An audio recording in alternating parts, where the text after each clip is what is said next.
porque hoy vamos a comenzar una nueva serie de estudios, ¿sí? Y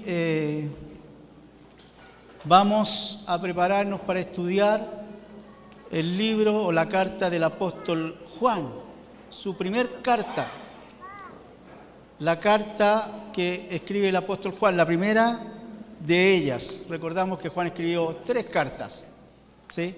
Vamos a detenernos ahí en lo que llamamos primera de Juan, ¿sí? Es bien interesante entender que cuando abrimos la palabra de Dios, esta, como decía, quiere hablar a nuestros corazones. Y aun cuando nosotros queremos ver y observar lo que Dios quiere, muchas veces la maravilla de la palabra de Dios y por lo que creemos, ¿no es cierto?, que la palabra de Dios es viva, es que habla a cada uno en forma especial, particular y personal. Y mi oración y nuestra oración es que Dios hable a su corazón de acuerdo a su necesidad. Cuando nos introducimos a la carta del apóstol Juan, es bien interesante porque lo primero que tenemos que derribar de nuestro conocimiento es que muchos escritores dicen que esta no es una carta en sí. Pues una carta, cuando uno la comienza, ¿no es cierto? Y usted puede ver los escritos del apóstol Pablo, por ejemplo, que él comienza su carta, primero que nada, presentándose, ¿sí? De hecho, en la segunda y la tercera carta, Juan comienza presentándose. Comienza diciendo quién es el remitente de esta carta. Y si usted ve el primer versículo del primer capítulo, Juan comienza enseguida dando su discurso. Tampoco podemos dilucidar con certeza a quién va escrita esta carta. Entonces, es por eso que tenemos que entender que el contenido de esta carta es un poco más general, aunque también del entender y de la lectura de la carta podemos entender que los destinatarios de la carta eran bien conocidos por Juan. De hecho, se dirige a ellos con mucho amor, en muchas ocasiones les llama hijitos, ¿sí? En muchas ocasiones les habla o les llama amados. Entonces existía esta cercanía entre el escritor y estas personas a quienes están recibiendo la carta. ¿Quién es el autor de esta carta?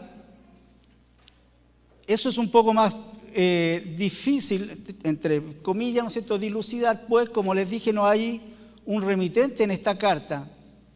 Entonces tenemos que recurrir a 2 fuentes para entender o conocer quién es el autor de esta carta. Primero la fuente externa, ¿sí? La fuente externa que es leer e investigar en la iglesia primitiva a quién se le daba la autoría de esta carta. Y no me voy a detener profundamente en eso, pero leí hojas y hojas, páginas y páginas de libros, ¿no es cierto?, de los padres de la iglesia, quienes, ¿no es cierto?, estaban totalmente seguros de atribuir esta carta a Juan el apóstol, ¿sí? Ahora, la evidencia interna también es muy importante, pues el escrito de la primera carta de Juan es muy paralelo y muy parecido a lo que es el Evangelio escrito por el apóstol Juan. Hay palabras que son muy comunes, hay expresiones que son muy paralelas entre uno y otro, hay citas o cosas que dice Juan en su primer carta que son citas directas del Evangelio. Entonces, en base a esas 2 fuentes, la fuente externa y la fuente interna, podemos tener casi absoluta seguridad que esta carta fue escrita por Juan. ¿Quién es este Juan? Juan, uno de los apóstoles de Jesús, hermano de Jacobo, hijo de Zebedeo, ¿sí? Hijo de Zebedeo. Un hombre que pertenecía a una clase social acomodada. Su profesión era pescador. El papá de Juan, Zebedeo, tenía una empresa de pesca. y, ¿no es cierto?, probablemente por eso mismo también eran conocidos con Pedro, y todos juntos estaban trabajando ahí en esa empresa, quizás 2 empresas, que tenían una flota de barcos, posiblemente de botes, y sí, trabajaban ahí en lo que conocemos como el mar de Galilea. Este hombre Juan también tiene una característica bien especial y es por la cual es bien conocido, ¿no es cierto? Es que nosotros le llamamos, o normalmente se le llama el discípulo amado. ¿No han escuchado esa expresión o no acerca de Juan? ¿Por qué creen ustedes que le llamaban el discípulo amado? A ver, siempre se escuchan los murmullos, no. Alguien que me levante la mano fuerte y me diga valientemente, ¿por qué piensa que se le llamaba el discípulo amado? Sí.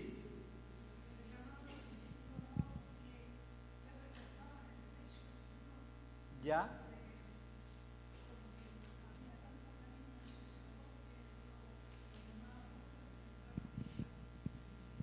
Ya, bien, esa es una de las razones. ¿Otra razón? ¿Se le ocurre otra cosa?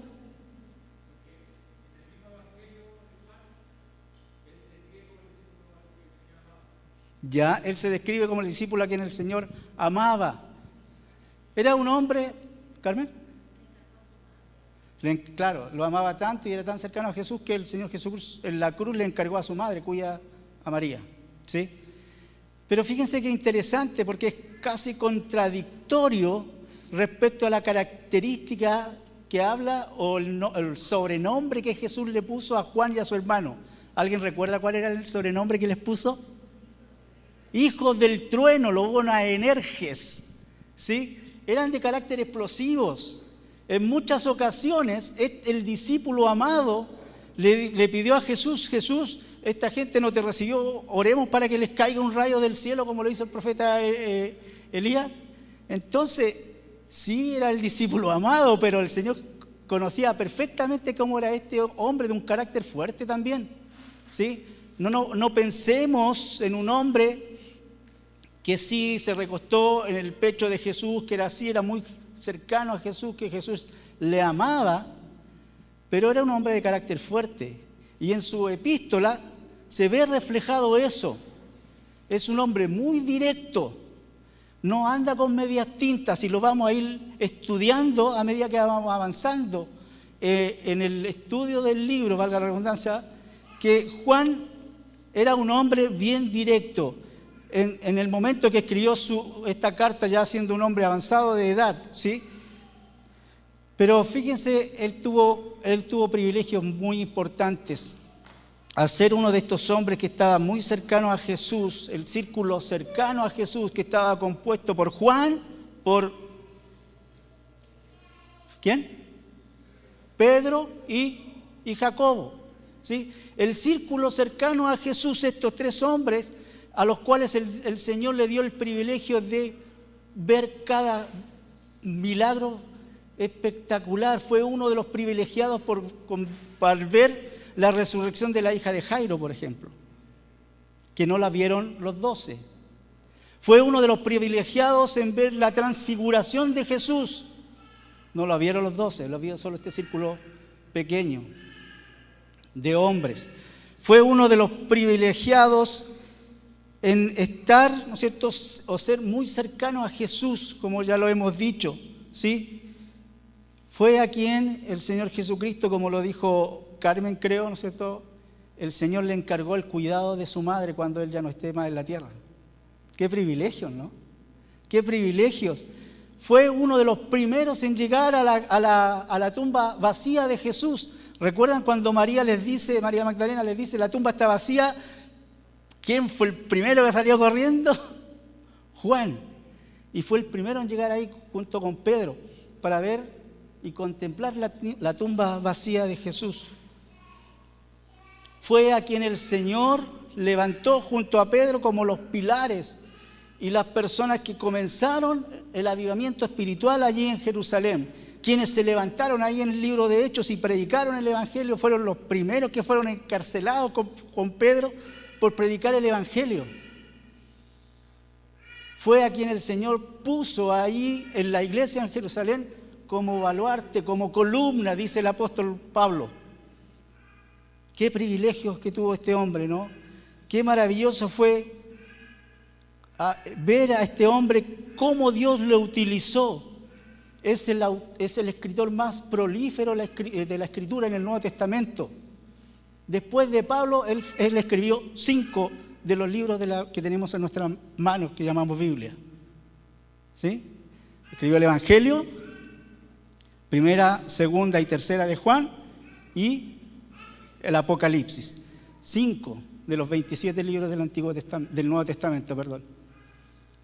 Dios dio grandes privilegios a este hombre. Su vida terminó allí en Éfeso, siendo uno de los líderes de la iglesia allí en Éfeso, después de escribir su última carta, su último escrito, ¿no es cierto?, que es el Apocalipsis, mientras estuvo preso ahí en Patmos, desterrado. Después de ser libertado, volvió a Éfeso y, ¿no es cierto?, ahí se estableció. Y, ¿no es cierto?, como dice la tradición, es ahí en ese lugar donde también murió. El único, creo que el único, de los discípulos o apóstoles que falleció de viejo, que no fue martirizado. Qué interesante, ¿no es cierto?, es entender la vida y ver cómo Dios actuó en la vida de este Juan, el discípulo amado. ¿A quién escribe Juan? Y volvemos a entender, ¿no es cierto?, que para poder comprender realmente quién eran los destinatarios, o los que recibían esta carta, no sabemos exactamente, ¿no es cierto? Y de ahí debemos recurrir un poco a la tradición, y la tradición dice que probablemente Juan escribió esta carta no a una iglesia, sino a un grupo de iglesias. Probablemente a las iglesias que son mencionadas en el Apocalipsis, en capítulo 1 o capítulo 2 y 3. Hace poquito hemos estado estudiando en nuestro devocional esa parte, ¿no es cierto? Y esas cartas que escribe a esas iglesias en forma personal, probablemente dicen, ¿no es cierto?, que este escrito de la primera epístola o la primera carta de Juan fue escrita a estas 7 iglesias, ¿no es cierto? La iglesia de Éfeso, la de Esmirna, la de Pérgamo, la de Tiatira, la de Sardis, Filadelfia y Laodicea, las 7 iglesias, ¿sí? Las que están ubicadas ahí en Asia Menor. Ahí tenemos un mapita que ahora en este momento va a aparecer ya. Las iglesias de Asia Menor, a las cuales probablemente fue dirigida esta carta. Esta carta fue escrita probablemente desde Éfeso, ¿sí? La cronología de los escritos de Juan, él escribió primero el Evangelio, después las cartas, la primera, la segunda y la tercera, finalmente el Apocalipsis. ¿Sí? Finalmente el Apocalipsis, la revelación que fue recibida en la isla de Patmos, según los grandes estudiosos de la Biblia, probablemente no la escribió en la misma isla, sino que cuando volvió a Éfeso es donde él escribió el Apocalipsis y toda la revelación que recibió allí, ¿sí? Y ahí, en esos últimos años de su vida, probablemente la primera carta fue escrita en la primera parte de la década del 90 después de Cristo. Algunos la datan de entre el 90 y el 95 después de Cristo. Así que como introducción también tenemos que detenernos un poquito para entender cuál era el propósito de la Escritura. ¿Por qué escribió Juan esta carta? Y hay 2 secciones en las cuales Juan dice claramente cuál es el propósito al escribir su carta, al comienzo y al final de la carta. Él dice, estas cosas os he escrito para, y ¿no es cierto?, lo vamos a estudiar después. Pero en forma general podemos decir que lo que Juan quiere hacer es contrarrestar las herejías que se están introduciendo entre las iglesias. Hay una herejía emergente que ustedes vamos a estudiar y hemos estudiado y hemos mencionado en varias ocasiones desde aquí, ¿no es cierto?, que es una herejía que se está introduciendo muy fuerte en las iglesias, que es lo que se llama el gnosticismo. Lo hemos mencionado antes, ¿no es cierto? Y los gnósticos que creían, básicamente, y muy básicamente, es que existen dos cosas, el bien y el mal, que no pueden coexistir entre ellos, pero sí que todo lo que es materia en sí es malo, pertenece al mal. Y yo como ser humano, lo que es lo que tengo que hacer es conocer, tratar de adquirir conocimiento para que esta materia quede en este mundo y mi conocimiento permanezca y yo llegue a la plenitud del conocimiento. ¿Lo han escuchado eso antes o no? Al pleroma. Creo, acabo de tener como un déjà vu ahora, ¿cierto? Al pleroma. Es lo que Pablo escribía a los colosenses, que lo estudiamos aquí. Lo que ellos buscaban es conseguir la plenitud del conocimiento, que lo llegaba a acercarse a Dios, incluso algunos llegaron a decir, a convertirse en un semidios. ¿Y dónde está el conflicto en esto? El conflicto está en que los gnósticos decían que era imposible que Dios se hiciera carne y habitara entre nosotros. Y ahí está la herejía. Cuando ellos veían a Cristo, veían a un hombre. Ellos no veían al Hijo de Dios. Ellos veían a un hombre en el cual era de carne y hueso, material, por ende malo. Es por eso que Juan se da a escribir esta carta, para aclarar y advertir a los hermanos de esta herejía que se estaba introduciendo a la iglesia. En esta carta, Juan advierte a los hermanos y quiere que nos demos cuenta claramente qué es lo falso y qué es lo verdadero. Él constantemente nos va a llevar a hacer estas comparaciones entre una cosa y la otra, entre la verdad y la mentira, entre la luz y las tinieblas, entre el amor y el odio.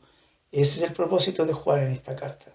Y es por eso que para empezar su escrito, él inmediatamente comienza a mostrarnos qué es o cuál es el mensaje que él tiene.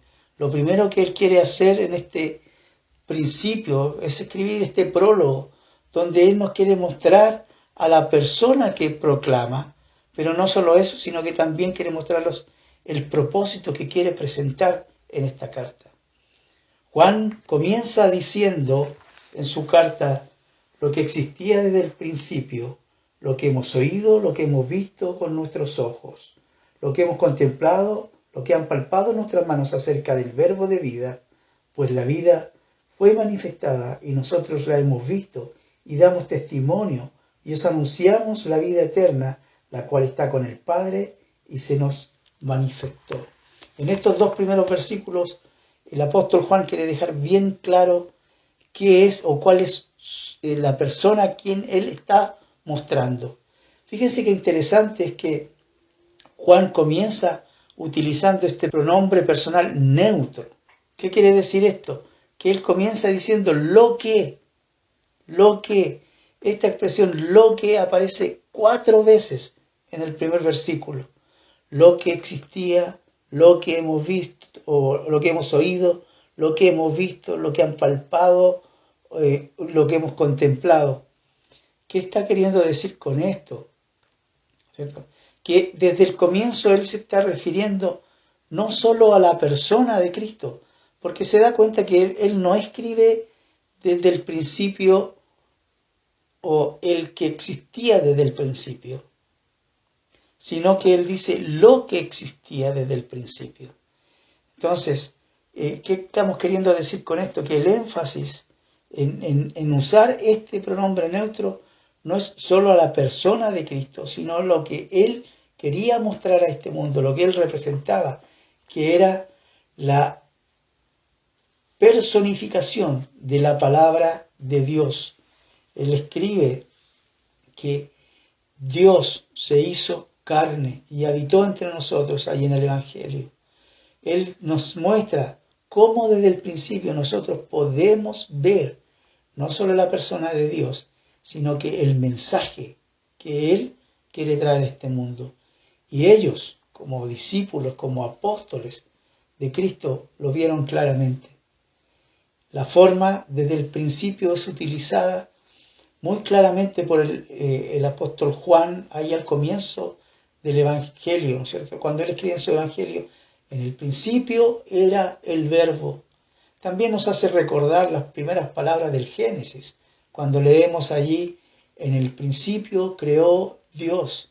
Es la misma palabra, aunque con algunas pequeñas diferencias. Pues lo que hemos dicho recién, ¿no es cierto?, es que Juan lo que quiere marcar no es solo el comienzo de todo, porque allí en el comienzo de todo estaba el Verbo, y no solo la humanidad o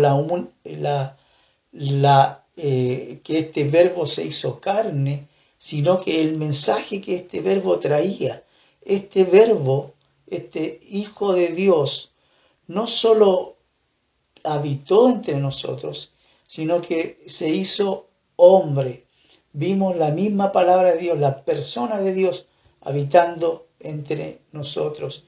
Esta expresión desde el principio es una expresión muy utilizada por Juan.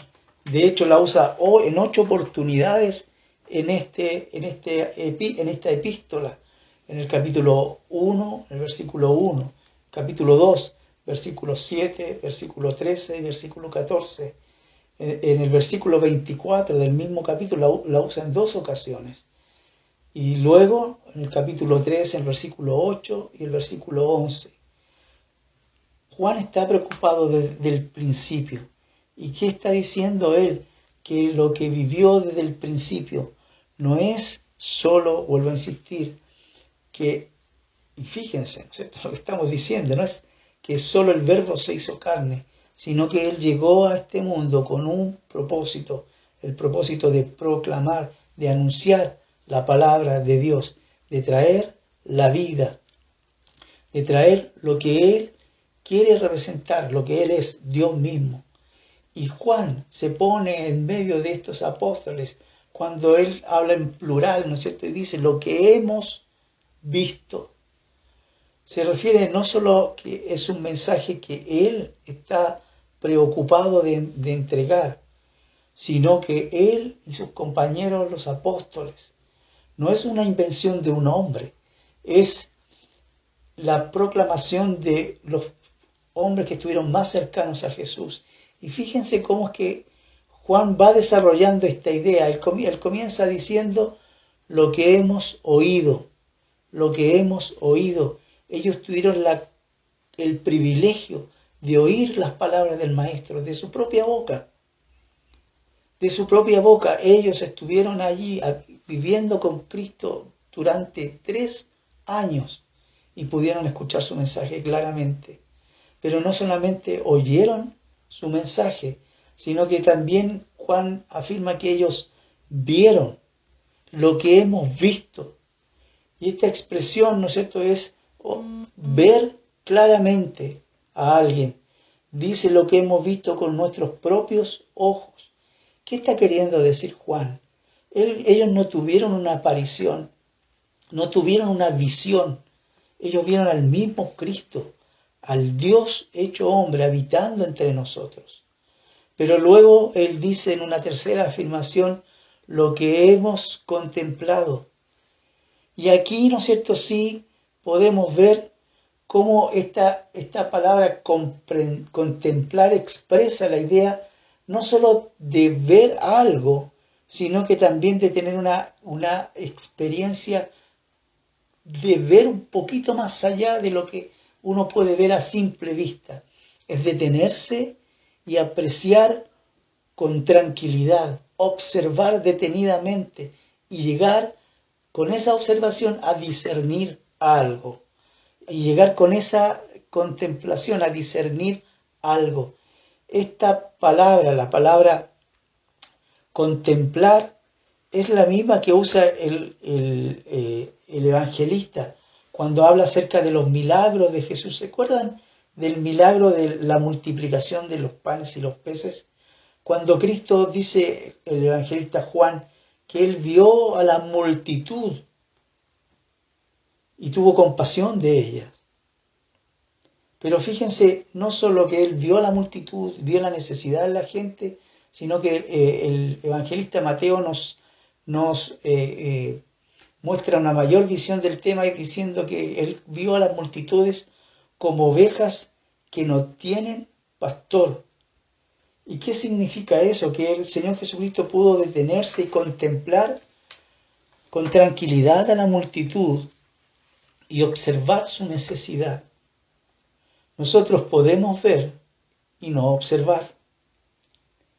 Y esa es la diferencia entre las palabras que utiliza Juan aquí, ¿no es cierto?, en su prólogo, para mostrar a esta persona que no solamente ellos pudieron ver, sino que pudieron experimentar. Él habla acerca de este Jesús, el verbo que es infinito. Fíjate, se pudo ver. Y no solo ver, sino que fíjate que Juan continúa diciendo lo que palparon nuestras manos. Ellos pudieron y tuvieron la experiencia de tocar con sus propias manos al Hijo de Dios. No era un ser superior, como decían los gnósticos. No era un espíritu, era carne. Era el Dios hecho carne. El Verbo infinito se hizo hombre y pudo ser tocado. Y esto fue hecho y fue logrado por manos humanas, por hombres limitados lo pudieron tocar. El progreso que quiere mostrarnos Juan es un progreso evidente y que fácilmente le podemos ver, ¿no es cierto? Ellos oyeron, luego vieron, después contemplaron y ahora palparon. Comienza con el oír como una experiencia menor al ver y después ver que es inferior a contemplar y finalmente palpar. Ellos pudieron tocar con familiaridad a Cristo, vivieron con Él, estuvieron con Él. Qué maravilloso es entender que todo comienza con el oír a Dios, el oír la palabra de Dios. Y es lo que Juan quiere mostrarnos. Ellos tuvieron el privilegio de vivir con el Señor, de estar con Él, de verlo, de oírlo, de contemplarlo, de tocarlo. Y dice, ellos lo pudieron palpar con sus manos. Y esto es acerca, fíjense al final, acerca del verbo de vida. Es algo que tiene que ver con Cristo. No cabe duda que Juan estaba viendo a Cristo, quien manifestaba la vida. Luego continúa en el versículo 2 con un paréntesis para explicarnos qué significa esta última frase, esta última expresión que pone ahí en el versículo 1 cuando habla acerca del verbo de vida. Y él dice, pues la vida fue manifestada y nosotros la hemos visto y damos testimonio y os anunciamos la vida eterna, la cual estaba con el Padre y se nos manifestó.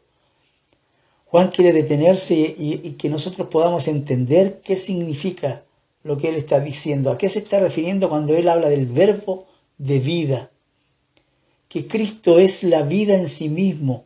Ellos vieron, ellos se convirtieron en testigos, ellos se convirtieron en aquellos que proclamaban la verdad de Dios. El apóstol no solo había visto la vida, sino que proclamaba este testimonio entre los hombres. Juan tiene que ver, o el mensaje de Juan tiene que ver con la proclamación de la vida eterna. La vida está con Cristo, con Dios, la vida está con el Padre. Y es ahí donde dice, fíjense, el cual estaba con el Padre y se nos manifestó. Dios envió a su Hijo. Dios tomó la iniciativa. Dios Padre. Jesús estaba con el Hijo. Esta expresión es bien interesante, Jesús estaba con el Padre, Esta expresión es bien interesante porque quiere decir con quiere decir que estaba cerca, junto al Padre, y dejó su gloria para habitar entre nosotros.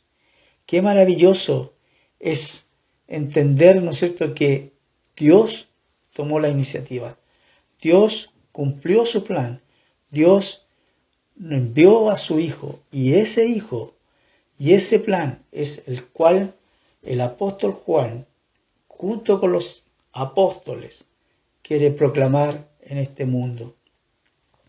No solo Él quiere que nosotros entendamos claramente quién es esta persona a quien Él quiere presentar, Cristo, el Verbo hecho carne, aquel que habitó entre nosotros, sino que también quiere mostrar el propósito que Él tiene para escribir esta carta. Juan comienza diciendo, fíjense versículo 3, lo que hemos visto y oído os proclamamos también a vosotros, para que también vosotros tengáis comunión con nosotros, y en verdad nuestra comunión es con el Padre y con su Hijo Jesucristo. Después de terminar este paréntesis, él vuelve a retomar el tema que estaba trayendo en el versículo 1, ¿no es cierto? Recuerda que en el versículo 1 estaba mostrando a este verbo que ellos vieron, que ellos oyeron, vieron, contemplaron y palparon. Pero fíjate qué interesante, porque él comienza ahí en el versículo 3 desde atrás, o al revés. En el versículo 1 dice lo que oyeron y lo que vieron, pero él aquí comienza diciendo lo que hemos visto y oído. Obviamente es interesante entender que el verbo fue visto. Primero, ¿cuándo fue visto? Cuando nació allí en Belén. Cuando llegó a este mundo, fue visto por los pastores y por todas las personas que pudieron contemplar al pequeño, al bebé. Pero después, cuando fue el momento indicado, como dice Gálatas capítulo 4, cuando se cumplió el tiempo, el verbo se levantó y empezó a proclamar. Y este hombre, y esta es la enseñanza que quiere mostrarnos el apóstol Juan, ¿sí? Lo que ellos vieron, lo que nosotros vimos, no es la luz que empezó a brillar en este mundo. Lo que nosotros vivimos no es una experiencia mística, como incluso podían decir los gnósticos. No es una experiencia elevada, es lo que nosotros vimos. Nosotros caminamos con el Señor Jesucristo durante 3 años. Nosotros le escuchamos, nosotros vimos los milagros y ya dijimos, ¿no es cierto?, la experiencia que tuvo el mismo apóstol Juan, cómo él pudo ver a Jesús, los milagros que él hizo, cómo vio el poder de Jesús sobre la naturaleza, deteniendo la tempestad, cómo vio el poder del Señor Jesús sobre las enfermedades, sanando enfermos, cómo vio él el poder de Jesús sobre los demonios, expulsando los demonios del Gadareno, cómo vio el poder de Jesús sobre la vida, resucitando a 3 personas. Ese poder, ese hombre, ese Dios hombre, al que él experimentó, al que él vio, ese es el que él proclamaba. Ese es el que él testificaba. Ese es el que él anunciaba.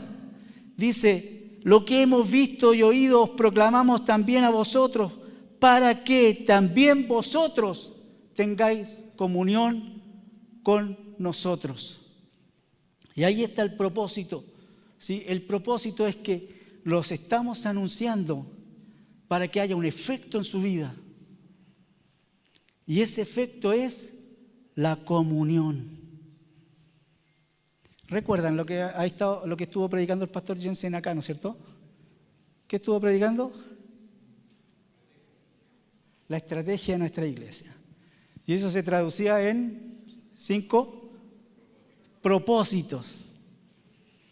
Ojo, Pastor Jensen, aquí vamos a hacer una prueba. Propósito 1, evangelismo. Propósito 2, adoración. Propósito 3, comunión. Propósito 4, ¿qué? Enseñanza. Propósito 5, servicio. Vamos a comenzar a hablar acerca del propósito 3, la comunión. ¿Y qué es esta verdadera comunión? Recuerden que comencé diciéndoles que el apóstol Juan es muy directo en su enseñanza. Para él no hay medias tintas. ¿Estás o no estás en comunión? No hay punto medio.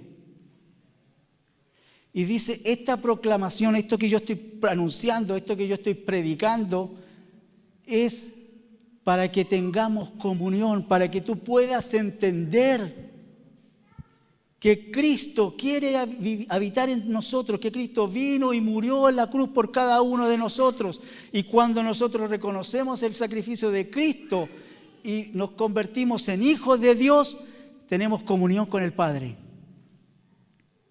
Y cuando yo tengo comunión con el Padre, puedo tener comunión con otros hijos de Dios.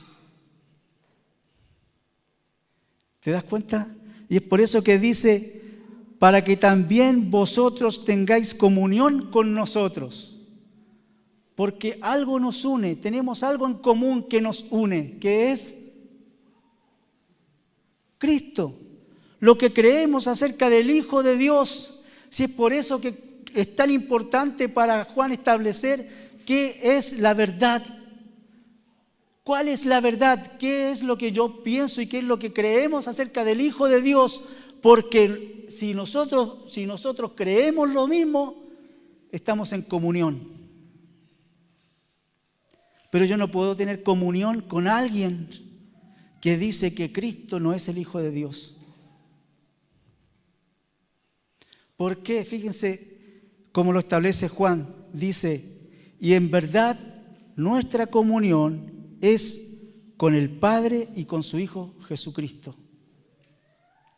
No estoy hablando del compartir, ¿sí? No estoy hablando del compartir. Yo puedo compartir con cualquier persona, puedo tener buenos compañeros de trabajo, buenos compañeros en el estudio, ¿no es cierto? Personas con las que me relaciono, que no son creyentes. Sí, lo puedo hacer, de hecho yo los tengo. Pero la comunión verdadera, dice Juan, la comunión verdadera es la que yo tengo con Jesús, con el Padre. Perdón, habla acerca del Padre, ¿sí? Nuestra comunión verdadera es con el Padre y con su Hijo Jesucristo. Y ahí cuando habla del Padre y del Hijo los pone a un mismo nivel. Si yo tengo comunión con el Padre y con el Hijo, puedo tener comunión con los demás. ¿Y sabes qué? El apóstol Juan va a establecer una verdad que él constantemente va a estar repitiendo en su epístola, que es mi comunión vertical va a determinar mi comunión horizontal. Si no hay comunión vertical, imposible que haya comunión horizontal. Si yo no tengo comunión con el Padre, jamás voy a poder tener buena comunión con los que están a mi alrededor. Hermano, si tú tienes problemas interpersonales, si tienes problemas con las que están a tu alrededor, lo primero que tienes que revisar en tu vida es cómo está tu comunión con Dios.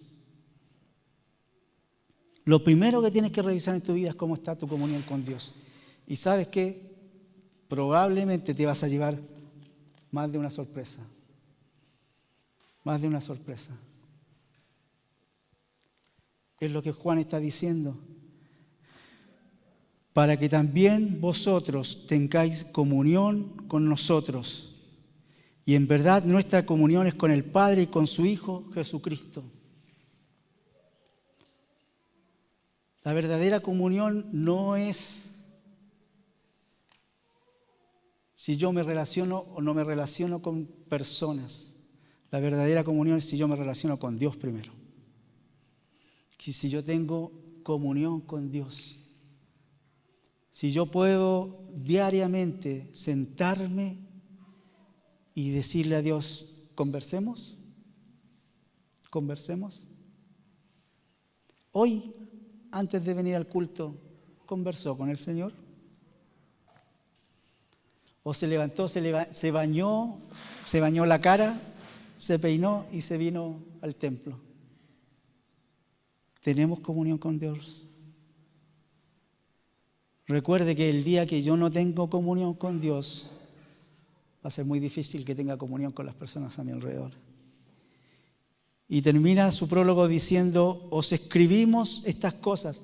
Fíjese, nuevamente en plural, porque Juan se está poniendo casi como un representante de los apóstoles, diciendo a los hermanos, nos estoy escribiendo no solamente de mi parte, porque no es que yo solo vi, lo vimos. No es que yo solo lo palpé, lo palpamos. No es que yo solo lo oí, lo oímos todos. No es una historia inventada por una persona, es la verdad de Dios. Os escribimos estas cosas para que nuestro gozo sea completo. Nuestro gozo sea completo. La comunión entre los hermanos, la comunión con Dios es la que trae gozo a nuestras vidas, la que completa el gozo. Fíjese que finalmente Él dice, para que nuestro gozo sea completo. A ver si pusieron atención. ¿Saben cuál es la última palabra que aparece ahí en el versículo 4?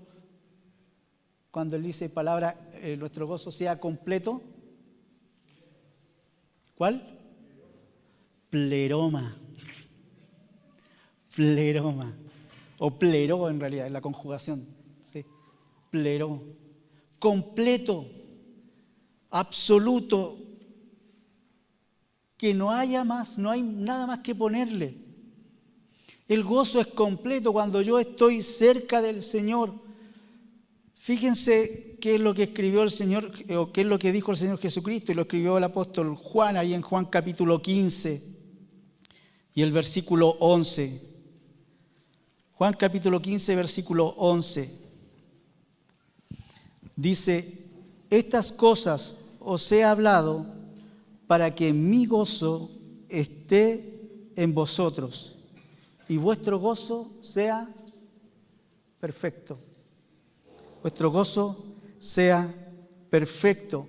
Y esa palabra que aparece ahí, perfecto, es la misma que utiliza en el Evangelio, en su carta, que se traduce como completo, ¿cierto? ¿Qué es lo que el Señor Jesucristo quería? El Señor Jesucristo estaba pidiéndonos eso, ¿no es cierto? Que las cosas que Él habló, lo que Él nos dijo, lo que Juan está transmitiendo, porque es lo que Él oyó, nos ayudan a completar nuestro gozo. Completar nuestro gozo. Y nuestro gozo es escuchar la voz de Dios, escuchar la palabra de Dios.